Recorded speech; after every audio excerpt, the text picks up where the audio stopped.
2,000 years ago. How could the writers of the New Testament be so accurate? Well, guess what? It was history. It was reality. It's not spiritual mythology or anything like this, or wishful religious teachings, but the stones cry out. Interesting verse I've got noted up there, Habakkuk, the prophet Habakkuk, chapter 2. And by the time you find it, I'm already moving on. But you can listen up, or if you're quick, Habakkuk, chapter 2, verse 9. Habakkuk is one of those prophets living before the destruction coming upon Israel, temple destruction. And he says in verse 9, chapter 2, verse 9, "Oi to the one surely getting unjust gain for his house, to set his nest on high, to escape the reach of calamity." No one's going to escape the coming judgment of the Babylonians. The prophet says, "You schemed shame for your house by cutting off many peoples, so going wrong yourself." Verse 11, "For a stone will cry out from a wall, and wooden beams will answer. Oi to him who builds a city by bloodshed and establishes a town with injustice." Of course, a warning to the people, that generation, to us even, but oi, woe to the one who lives with injustice, who treats people unfairly.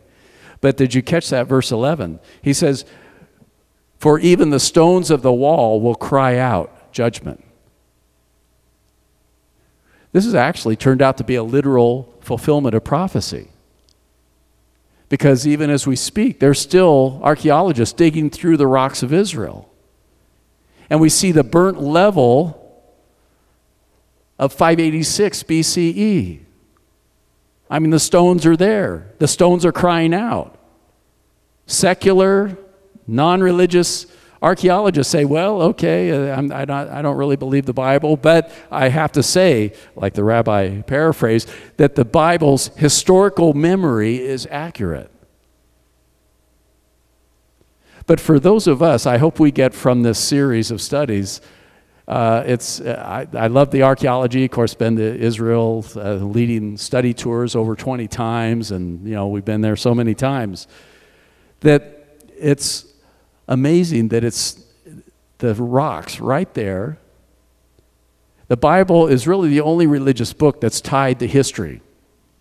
In other words, if the history is inaccurate in the Bible, how can we believe the faith part?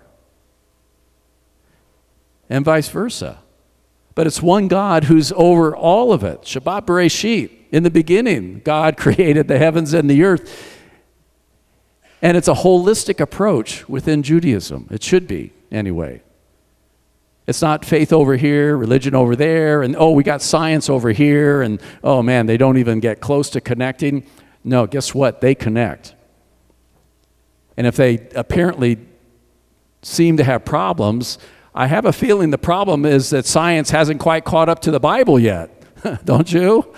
I have a feeling that archaeology hasn't quite discovered what we're looking for in the Bible. I mean, those of you who've been to Israel, every week they're discovering things. It's all in the rocks. And Habakkuk says, even if you deny that judgment is coming, it's going to be written in the rocks. Sadly, how true that is, but an affirmation of our belief, those of us who believe in the Bible. Okay, a couple things to define here. Let's go to the background. Definition of biblical archaeology. What are we going to be talking about here for several weeks? If you can jot this down if you'd like. It's a science. We're talking about a science here. Recognized science. Archaeology is one of the newer sciences. I mean, there's been biology, there's been zoology, there's been all these sciences for some of them for thousands of years. Admittedly, archaeology is just a couple hundred years old. But I mean, we say archaeology. It's archaic. By the way, the name comes from archaic, meaning old stuff. And logos, study. Study the old stuff. Archaeology. And especially this field, this science of biblical archaeology. I mean, they do archaeology in Old Town here, right? You ever notice there's a dig going on and find the early settlers and the remnants of their settlement. So you could do archaeology anywhere in the world, but we're going to be talking obviously about biblical archaeology. Mostly Israel, but it's spread throughout the Middle East, the land of the Bible. So the science of excavation, okay, digging up, decipherment, in other words, trying to understand it, decipher, interpret it, and critical evaluation, critical analysis. This is what science is, right? Of the ancient material records related to the Bible. So kind of a technical definition, but an important one, because biblical archaeology is digging around the old stuff and seeing how the Bible syncs up with the rocks, with the land of Israel, with the land of Syria, with the land of Babylon. And critical evaluation. Now, we'll find that just because you find a pool, we've already seen there can be different interpretations. What is this pool? Who built this pool? What was it used for? So archaeologists can even disagree. I mean, science is discovery, right? Science is weighing the evidence and trying to come up with interpretations. And science keeps developing. You know, just because science has a particular answer at a point in time doesn't mean that answer is going to stay the same for the next 50 years, for the next 5 years. So I'll say up front that the archaeology, I mean, I know for a lot of us, we'd be tempted to say, oh, that archaeological site proves the Bible. Well, maybe you don't even want to use the word proof. But like Rabbi Gluck, oh, the historical record of the Bible seems accurate. If you like it better that way, fine. So there's debate. There's some debate on this. Hey, it should be a Jewish science, right? Debates, pros and cons, and that's good. That's okay. But biblical archaeology is the science of excavating and evaluating the records related to the Bible. Okay, next slide, please. And here's a quick history, super quick. How did biblical archaeology start? Well, a lot of people would say the grave robbers of the Middle East started it. All those, think about the Egyptians and the tombs. We're still getting to the discovering tombs, the pyramids, etc. And grave robbers, now the archaeologists go in, they say, hey, someone was here 500 years ago. And they discovered it and unfortunately looted it a lot of times. But those were kind of the early archaeologists, because then it gets on the so-called black market and for sale, and you hear about all sorts of interesting archaeological discoveries. Our friend Napoleon Bonaparte, remember him? Not even Jewish, right? But he's credited with really unintentionally starting the earliest biblical archaeology. If you know history a little bit, Napoleon, slept all over Europe, did his wars in Europe. He went down through Israel. He went down through Egypt, you may recall. And he and his armies discovered many of these things. They're the first ones that come in the Western world to come upon the pyramids, to come upon some of these tombs, to come upon some of these discoveries.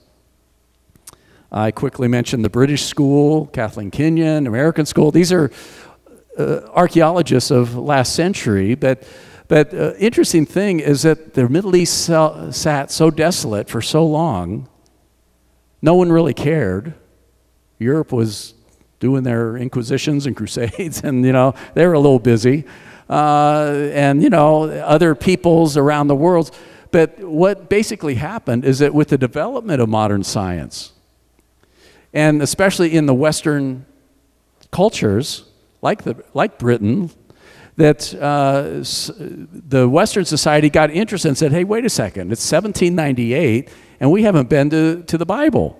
We read the Bible, we got a Bible, we got the good old King James Bible, we got, but if the Bible's true, then we should be able to explore some of these places.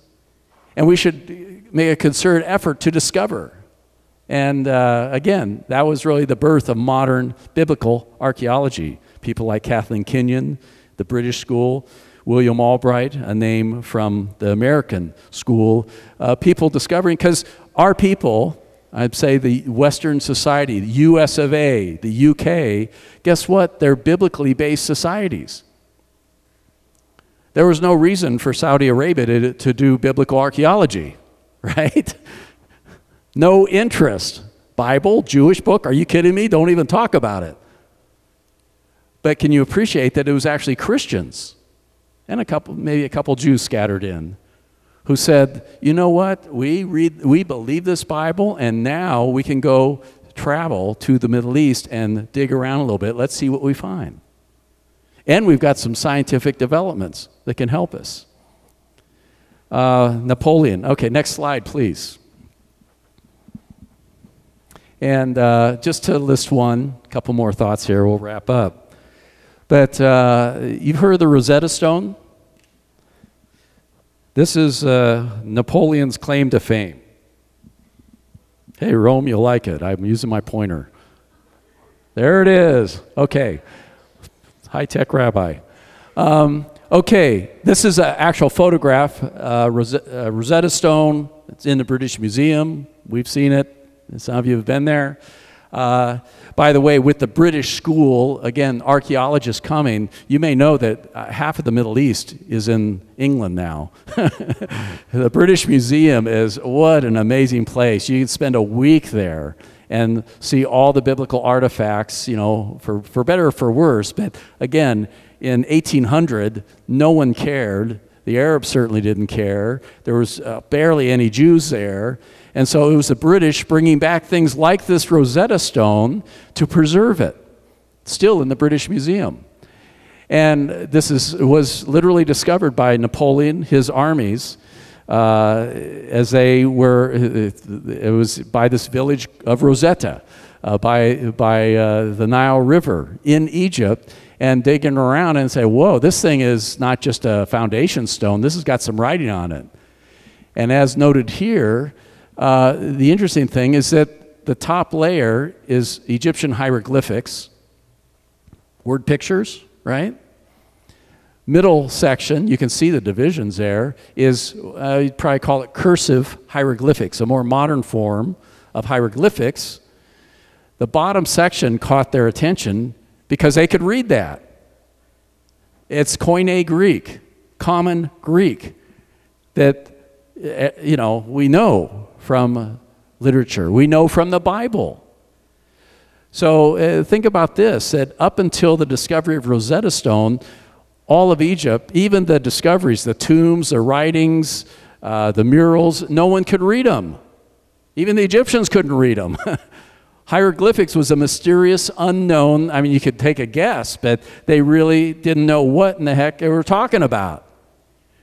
Discover the Rosetta Stone. This is a big key, as you can understand, because now they could make the exact parallel. By the way, it's a record of an army battle with Ptolemy in Israel, coming against Israel around the Maccabean time.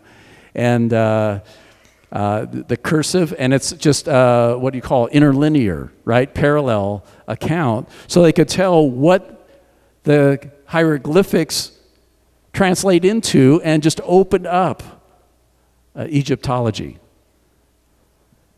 So you can't overestimate the importance of this key called the Rosetta Stone. Okay, a couple more slides here, please. And I know you can't really read this, but it is layer archaeological time periods. And so you have the Iron Age you've heard of the Bronze Age. This is a picture of a tell. That's the main thing. So it's like a hill, but if you can see the layers, you got to imagine that the bottom layer, that was Abraham's time period.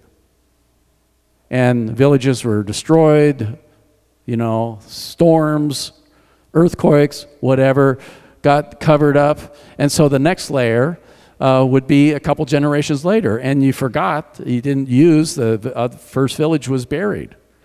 And you can literally get, as you can see, 10, 15 layers. It's called a tel in Hebrew and in Arabic, a tel, like Tel Aviv, layers of civilization.